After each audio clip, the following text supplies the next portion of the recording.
G'day guys, welcome back to the channel. Appreciate you joining us. So here we are, we're back at home. We're getting ready, packing up to go on another adventure, another trip in about a week or so's time. This time around we've been trying to get on a particular station for a couple of years now. We've been there in the past, but they've since changed caretakers, managers on this particular station up here in the Pilbara. And yeah, we've finally got a hold of the new manager and asked for access for a week. The plan is this time around we're going to do something different. As you can see here, we've just gone and bought a heap more gear. Our plan is this time to go out on the station. We've got the permission to leave the trailer and the car at the homestead and then take off on the bikes for probably like a 3-day trip, so 2 nights out on the bikes. So what we've got here is a new tent each, a new inflatable mattress, inflatable pillow, sleeping bag, a new stretcher cot. Yeah, so we haven't slept in a tent for years, so we're looking forward to this. But essentially what we're going to do is get whatever we can fitted onto the bike and then take off. There's 2 particular water holes. Our goal is essentially to go to one water hole over a couple of days, just travel out there, camp up there, maybe chuck some yabby pots in or whatever, and then we'll sort of make our way back to the station, the station house. We'll refuel, refood up, regroup, all the rest of it, and then we'll take off again from there for another few days and go out to another water hole. That's the plan. But yeah, we've just got a few more things that we've added to the kit. So what I want to also note with our bikes, the 700 Grizzlies, these bikes are 2021 700 Grizzlies. We actually have a 90 kilo rated rack on the back of the bikes and a 50 kilo rated rack on the front of the bikes. Fee and I just went through, and I jumped up on the scales, nearly broke them, but we've gone through all this gear and weighed them individually. Just that sleeping cord is only like 8.5 kilo. We've recently put these tubs on the bikes, which all our sleeping gear will go in there just to protect it from the dust and the water, or if it was to rain, or just even the sun from the UV. So they'll go in there. So we're pretty happy with the fact that we've got plenty sort of carrying capacity, I guess. What we've also done, we've got a couple of these 10 litre jerry cans that lay flat. They're a flat pack. So I'll get Fee to jump up shortly, but we're actually going to mount these on top of the boxes up the front, up the back there. And then once we open the lid, we'll just be a bit more careful with that. With that and this other 5 litre jerry can that we've had for quite some time now, that also is a flat pack. You can put them whichever angle you want them on. That'll give us 15 litres of extra fuel capacity. They run an 18 litre tank in there, and we estimate, so we've never really got the bike down to where we're going to run out, but we've had the light on flashing before. They've got an 18 litre tank, and we think we comfortably could get 150 kilometres to about 170 kilometres, depending on the terrain, the weight, all the rest of it. So we believe that we've comfortably got a 300k range, which is more than enough for what we need to do. One of the other things, guys, we've added to the setup recently, if you've watched our recent videos or in our past videos, you'll notice I every now and again I've got to stop and wait for Fee. I probably ride a little bit faster than Fee, or I ride out in front, and quite often I'll turn around and she's not there. So it's a shit feeling, to be honest. Turn around, your wife's not behind you, and that concern, obviously, I don't want anything to happen to her or to us. So one of the things, we've added 2 things for that protected safety. We were always going to look at getting some handheld 2-ways, but for the interim, we actually carry a handheld 2-way, but it's only one, so in emergency we might be able to get contact with people. We obviously always carry an EPIRB as well, or PLB. One of the other things is we've put mirrors on the bikes. So I've put a set of mirrors on each bike, which is, I think that'll make a massive difference for us, just due to the fact that, you can obviously always be just having a little bit of a peek back, and I'll notice whether Fee's not there or if Fee's in front, vice versa. I think that'll be a really good add-on to the setup, to be honest. The other thing that we're sort of pretty excited to try, we don't know, we've only tried these at home, but these are like an intercom system. There is some really expensive ones on the market. We didn't go down that path. We just bought us some cheaper ones just to try for the interim. But what these allow us to do is talk to each other as we're riding along. So it's a case of just pressing the button. These are also compatible with, like Bluetooth compatible, so you could run your Spotify on there, your mapping or whatever. Great concept. But the biggest thing for us is that we can ride along. And if you've watched our recent video where I took off to go and have a look at some bloody birds and got bogged, Fee had ridden off. I could have just jumped on there and said, hey, I'm just going to stop and get some footage of the birds. And Fee would have known where I was at. She wouldn't have had to panic when she turned around. I wasn't there. So we'll give you some updates. When this trip video comes out, we'll give you some feedback on these, but we're really excited to try them out. I think as a safety thing for the two of us, fantastic concept. So, and if anyone's got any better ideas or better products that they think we should be using, please let us know in the comments. Also, one of the other things is, we haven't really added this, but we will be adding as we go through this, but this is just like a tub. Again, we weighed this. This is pretty much fully loaded, so we've got, you know, a jump pack and some fluids and tools and little compressor, tyre repair kit, just a few other little odds and sods, spare fuses, thermal blanket, just some sort of odds and bods. What have we got in here? Empty pouch, got nothing in it. But yeah, a couple of extra spark plugs and stuff. Don't know how to change them, but anyway, we'll yeah, we've got the dry bag, all that sort of stuff. Yeah, this particular box will go on the front of potentially my bike, and then we'll have another box identical to go on the top of Fee's bike as well. What we also have, we've just got like a plate mounted on top of these for our 3-footed monsters, just for different camera angles as we're riding along. They've worked quite well so far. But again, we've weighed these earlier and they were around about that 18 kilo mark. Again, I said we've got a 40 kilo capacity on the, a 50 kilo capacity on the front rack. And that's weighing in at 18. With a couple of extras, we'll probably get it around that 20k mark, which gives us another 30 kilogram capacity for drinks and food and all that sort of stuff, or whatever, camera gear and so on. So yeah, we're quite happy with that. We will try and eliminate a bit of this gear, but yeah, we'll sort of have them on the front of the bike. I will actually, I'm thinking if anyone's interested, we might do a breakdown after the trip of what we actually had, you know, everything that we took and we used and what worked and what didn't and all the rest of it, just if anyone's interested. I might just do it anyway, just because I reckon someone will be. Yeah. I'll get Fee to come around to the other side of the trail. There's something else I wanted to mention about our setup that we've recently put in place. So the other thing I wanted to show you guys is this E-Track. I'm not sure whether too many people are familiar with it. I know a lot of the guys in the States, in Canada and stuff use it.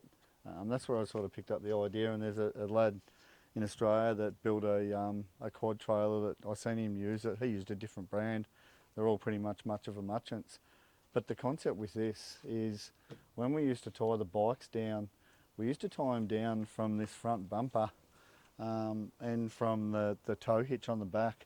And what it did is, because the compression of the suspension would be bouncing up and down while we were travelling over corrugated roads, the straps are coming tight and loose all the time, and it actually buggered one of the shocks. Punched or buggered one of the seals in the shock. So we've gone down this path now, and the last trip, we've only done one trip with this setup, and we absolutely rate it. The concept of it, grabbing the tyres, the bikes can just move around, do whatever they want. It's an amazing, we rate it. We just really think that it's a good thing for us. Keeps the bikes there solid as a rock, you know it's not going to move. There is added track there that we can tie stuff down to. We've actually got some tie down points for that. But that E-Track, we absolutely rate it.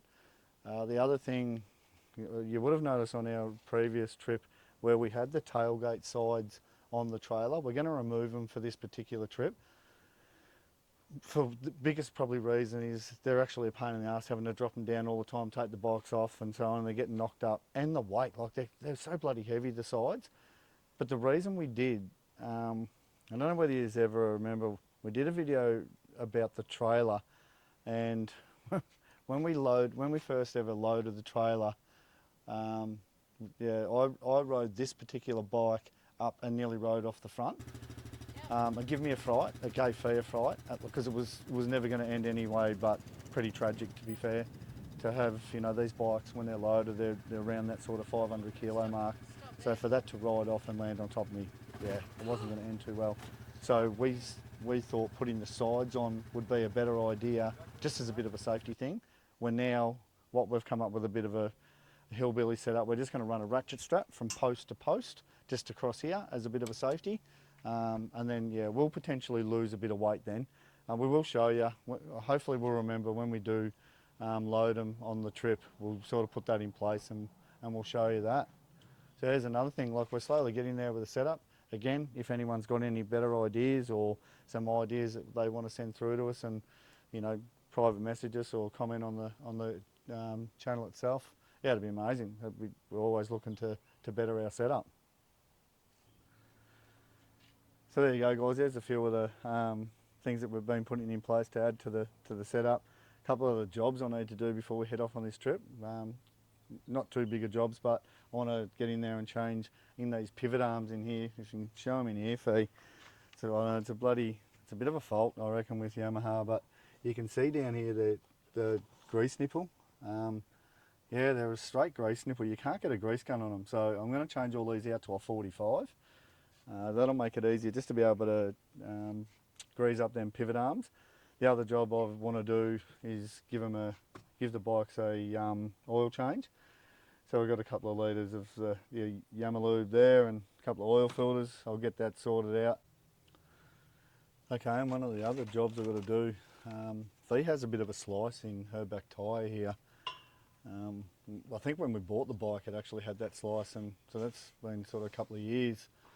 And we've just sort of monitored, and it doesn't ever seem like it's got any worse or anything like that. So we actually just got a hold of this. We've seen the boys from Essential 4x4, they're dealers here in Australia of this product called Glue Tread. Certainly not sponsored, or this wasn't given to us or supplied to us or anything. We just sent it advertised and thought, oh, we can bloody give that a crack. So this is like a sidewall repair kit for side-by-sides, quad bikes. They make them for four-wheel drive trucks, all sorts of different things. So we're actually just going to put a patch on there and see if that, just a bit of confidence, because obviously, yeah, we don't really need to split a tyre out there. And cruising around in the Pilbara, the terrain's pretty rough. So yeah, there's another little thing we want to get knocked over. And have a look at this, eh? This is another thing we've added to the kit, a little quad bike size Fiscus. We're pretty bloody happy to have that on board, because obviously we're not going to have a chainsaw, so Fee's going to be swinging off this and getting all our firewood. Look forward to that.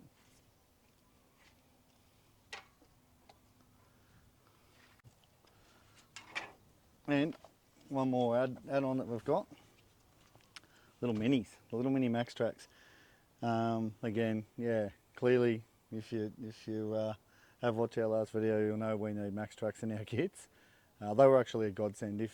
If we hadn't have had Max Tracks, gone back to the camp and got Max Tracks, yeah, I don't know how we would have been in there digging for days. So we actually got a little set of these. They come off a little Suzuki Jimny actually. Old mate was selling them. So yeah, we're going to buy another set of these and just have two on each bike.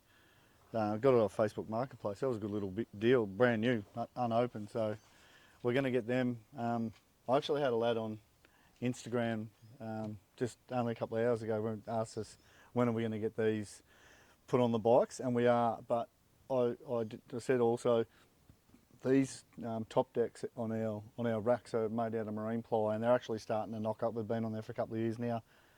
We eventually, once we get our setup right and what we want, we actually want to get some alley decks made up, and then we'll be able to screw everything down properly. But we're sort of haven't really committed to how we want, you know, the bike set up, because it's sort of an evolving setup, to be honest. So we'll get onto those, the Max Tracks and all the rest of it. Yeah, that's sort of it for the interim. We do want to make extra videos as we're going, just to show you how the bikes are evolving, the setup's evolving. There's still a fair we want to do to the trailer. But yeah, that's about it at the moment. Righto guys, well, that's a bit of a rundown of how the trailer's set up for this particular trip and going forward, a few little of the add-ons. The last thing we want to say in this video, some of you may be familiar that we've finally hit 1,000 subscribers on YouTube, which is an absolutely humbling experience for us. I guess everyone. It's a milestone. Yeah, it is. And I won't lie to you, when we first ever started YouTube, it was all about getting our trips logged and sent down to Victoria and Melbourne, where all our family live. We're up here on our own, and that was the ways and means of being able to do that for them. And then it just grew, and the love for it grew, and then our followers and subscribers sort of motivated us to keep going and keep growing and keep trying new things. And we love it. We absolutely enjoy doing it. And to think that there's 1,000 people out there that actually want to sit down and take the time out of their weekends or their weeknights or whatever and watch us explore this beautiful country we live in and experience it through our eyes. It's cool. That's so bloody cool, and we can't thank you enough. Like we really appreciate everyone's support. We couldn't have, I think everyone's like a bit, it's a what's it called, a cliche sort of saying, but yeah, we couldn't have done it without you guys. Like, yeah, you guys make us get out there and do it, and keep bringing home the content for you all. So it's awesome, mate. Yeah, and sharing the Pilbara and the Kimberley region, and now from the quad perspective, it's a completely different look at the landscape. Yeah, so continue with us, hang in there, and tell your friends, and subscribe if you haven't already. Yeah. And come along for the ride, and we'll show you some pretty cool things coming up. Absolutely. It's only going to get bigger and better for us in the fact that we just want to keep making better videos. We understand we still make mistakes, and sometimes we sort of let ourselves down, I guess, with bloody not switching the camera on or whatever. Like, I think we're still human, and I think you would see through our videos that we are human and we're pretty plain old people. But yeah, we do really want to say thank you to all of you for supporting Red Dust Adventures, and we'll see you on the next one. See you out there. Cheers, legends. Appreciate it.